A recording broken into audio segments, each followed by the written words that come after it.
I used to think burnout was for the weak, people who couldn't handle stress.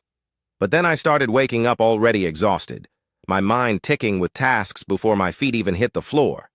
I run a mid-sized marketing firm, and when you're the one signing the checks, there's no such thing as off the clock. My company does well. We've got solid clients, a good reputation, and results that speak for themselves. But no one sees the sleepless nights, the missed meals, the mental toll of keeping everyone else afloat. I was constantly putting out fires, catching mistakes before they burned deals to ash. Home wasn't a refuge. It was just another stage. Natalie, my wife of 6 years, ran the house like a showroom. Everything in its place, curated and flawless, but cold. The kind of cold that seeps into your bones. The kitchen gleamed, the bedrooms smelled like lavender mist. But real warmth? Gone. We weren't fighting. We weren't even talking much. She tried in her own way. Spa days, home decor projects, endless reorganizing. And there was Ashley, my daughter from my first marriage. 12, sharp, guarded, and nobody's fool.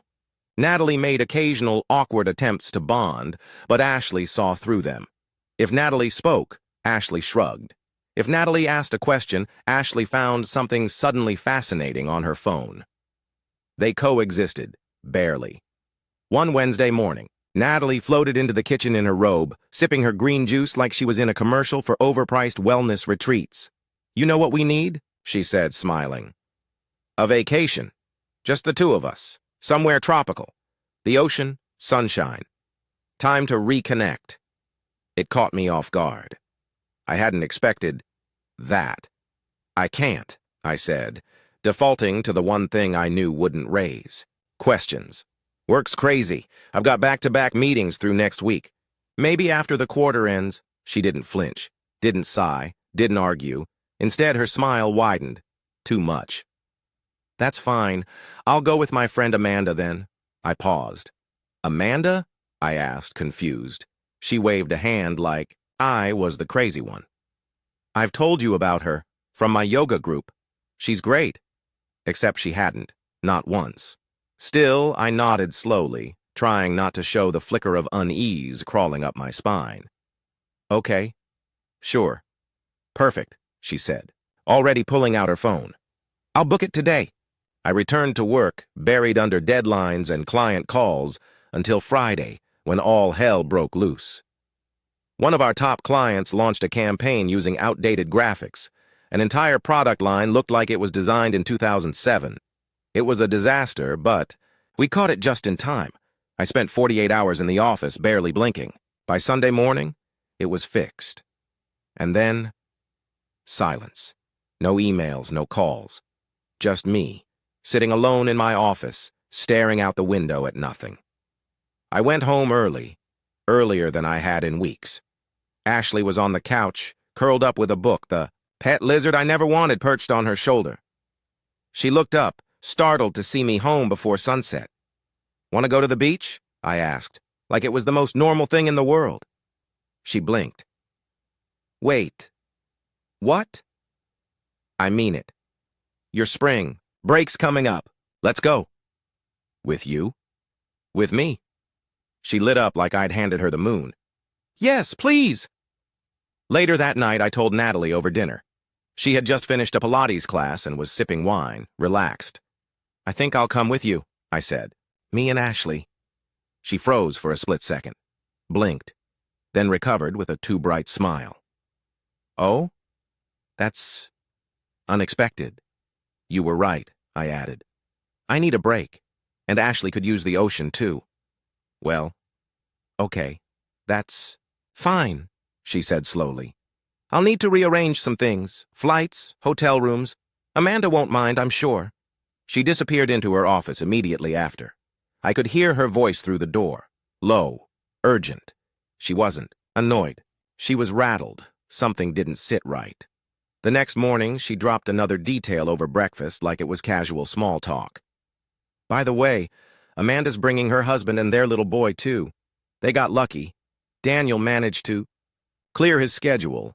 Amanda has a husband and a kid." That was fast. Too fast. But I said nothing, just nodded. I kept turning it over in my head. Natalie had seemed almost caught off guard when I said I was coming. Now she was scrambling, rebooking everything, bringing more people. It didn't feel like vacation planning. It felt like damage control. 2 days later, we boarded the plane. Ashley clutched her headphones, beaming at the window. Natalie barely looked at me. Her hands moved non-stop, texting, scrolling, adjusting her seat. She smiled often, but her eyes kept darting to the screen of her phone. Amanda, huh? Somewhere over the clouds, I realized.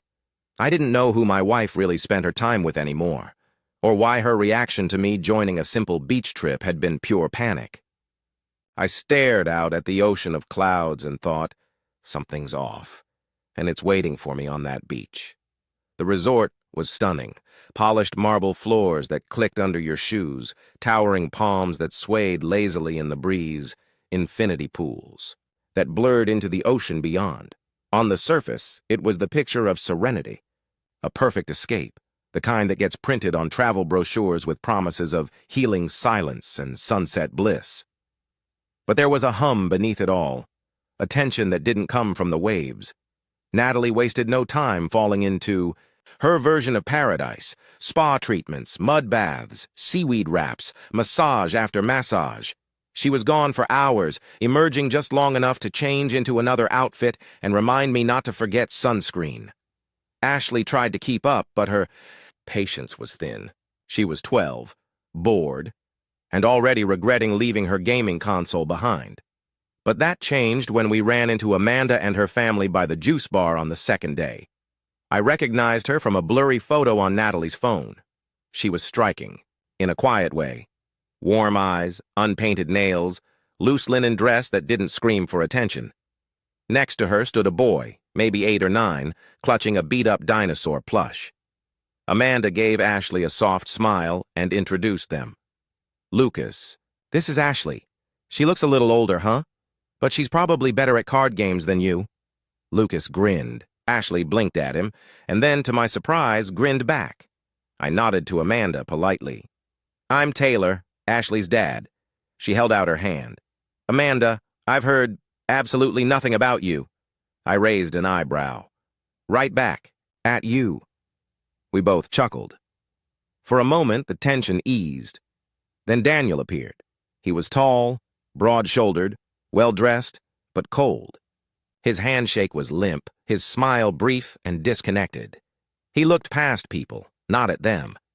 When Amanda said something, he barely reacted. It was like watching a man mentally check out of his own vacation. Over the next few days, Natalie kept disappearing into her rituals of self-care. And Daniel? He vanished into his own orbit. Early morning jogs, phone calls behind palm trees, mysterious errands into town. That left me, Amanda, Ashley, and Lucas. At first, it was casual. A shared lunch here, a joint excursion there. But somehow, it became the norm. We signed up for a snorkeling tour together. The kids built sandcastles while Amanda and I sat under an umbrella, talking about everything and nothing. Schools, books, music, what it felt like to be tired in your bones. She didn't ask many questions about my work. That alone was refreshing. She listened, really listened. There was a night we all joined a beachside competition hosted by the resort staff, families versus families. Sack races, trivia, water balloon tosses. Amanda and I ended up on the same team. When we won the last round, Lucas ran up screaming and Amanda laughed. Like, really laughed. Head tilted back, eyes crinkled, no filter. God, when was the last time Natalie had laughed like that? A few days later, we went to the local dolphin sanctuary. Amanda stood near the edge of the pool, watching the animals glide through the water. One of them did a flip, splashing the surface, and something shifted in her face. Her eyes welled up. She blinked fast, turning away before anyone noticed. Except I noticed. Hey, I said gently. You okay? She nodded too quickly. Yeah, just... They're beautiful. That night, Ashley asked if we could have dinner with Amanda and Lucas again. I said yes, without hesitation, but not everyone was thrilled. Natalie began to change. At first it was subtle, little barbs hidden in sweet tones. Aw, isn't Amanda? Just adorable with the kids, she'd say, smiling too hard. Did she tell you she used to work in HR? You know what they say about people who love control. Her tone was joking, but her eyes weren't. Then came the mood swings. She'd sulk at dinner. She'd comment on Amanda's clothes. One day she said loudly at the pool, "Isn't it sweet how Amanda always finds a way to be near you, Taylor? So maternal." Amanda flushed crimson. I clenched my jaw. Amanda began to retreat after that. She stopped joining us for meals, stopped making eye contact. When we passed her and Lucas on the beach, she smiled politely and kept walking. But Natalie? She did the opposite. Suddenly, she was all over me, hugging me from behind, kissing me on the cheek in front of others, calling me babe in syrupy tones. It wasn't affection. It was performance, a signal. He's mine. Back off. I wanted to ask her what the hell was going on, but every time I looked at her, she smiled like everything was perfect. Like she hadn't just poisoned the air between me and the only real connection I'd made in months. I started feeling like a pawn in someone else's game. My days became routines of pretending to be relaxed, pretending I didn't see Amanda's eyes flicker when I entered a room, pretending I didn't feel her pull away when we accidentally stood too close. One night, as I lay in bed, next to Natalie, her head on my shoulder and her hand on my chest, I stared at the ceiling, wide awake. The ocean waves outside sounded peaceful, but inside I was drowning, and for the first time since we arrived, I wanted to go home. It was supposed to be just another dinner, a casual evening at the resort's open-air restaurant, the kind of place where the breeze smelled like sea salt and grilled fish, where fairy lights wrapped around palm trees made everything look deceptively romantic. Ashley didn't want to go. "Can't we just eat in the room?" she asked, fiddling with the zipper on her hoodie. "You need real food," I said gently. "Not room service pizza 3 nights in a row." She rolled her eyes but came along. I should have listened. The moment we arrived, the air shifted. Amanda was already there with Lucas, sitting alone at a table for 4. Natalie hadn't said a word to me about inviting them, but of course she had. We joined them, awkwardly. Amanda offered a weak smile, her eyes darting between Natalie and the empty chair next to her. Lucas waved at Ashley, who managed a tiny smile. Dinner started off as small talk, but Natalie couldn't help herself. "So, Amanda," she said, swirling her wine, "how's Daniel enjoying his alone time? He seems to vanish a lot. Must be nice." Amanda's posture stiffened. "He's just been working remotely," she said. "Some calls he couldn't move." Natalie tilted her head. Calls. Right." Amanda's lips pressed into a thin line. Lucas looked down at his plate. I cleared my throat. "Let's just enjoy the food." But Natalie wasn't done. "You know," she continued, still smiling that fake perfect smile. "I used to think you were shy, but now I see you're just very selective with your attention. You're quite chatty with my husband, though." The words hit like a slap. Amanda's face went pale. She set down her fork with a trembling hand. "I think we're done here." She stood, gently guided Lucas up from his chair, and left without another word. Ashley stared at Natalie like she'd grown horns. "What is wrong with you?" she hissed, standing up so fast her chair screeched. "You ruined everything!" She stormed off. I didn't follow. I just sat there, numb. Natalie took another sip of wine, unbothered. "I was just making conversation," she said, without a trace of irony. That was it for me. Later that night, Ashley knocked on my door and said quietly, "Can we go home? Please?" And I said yes. Not tomorrow. Not the day after. We leave in the morning.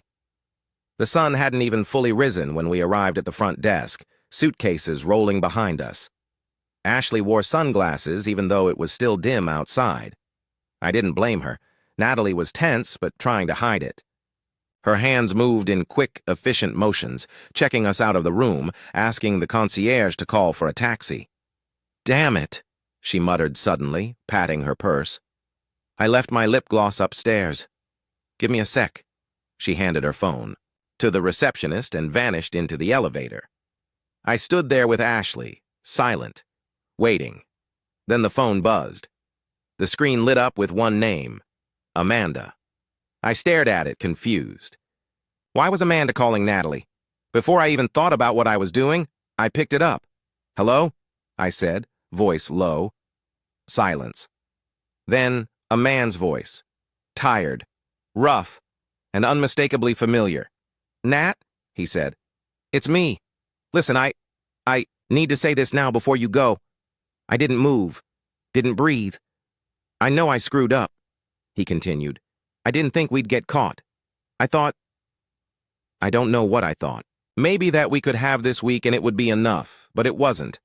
It wasn't enough." I clenched the phone tighter. "I meant what I said last night," he said, his voice cracking. "I'm not going back to that empty house. I can't. Not without you. Just give me one more night. Please. One more." "You leaving now? It feels like you're ripping something out of me." I didn't speak. I couldn't. He kept going like he needed to fill the silence. "You said you were done pretending.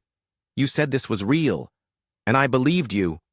I still do. So if you're still there, if you haven't walked away yet, please, Nat, come back upstairs." I slowly moved the phone away from my ear and ended the call.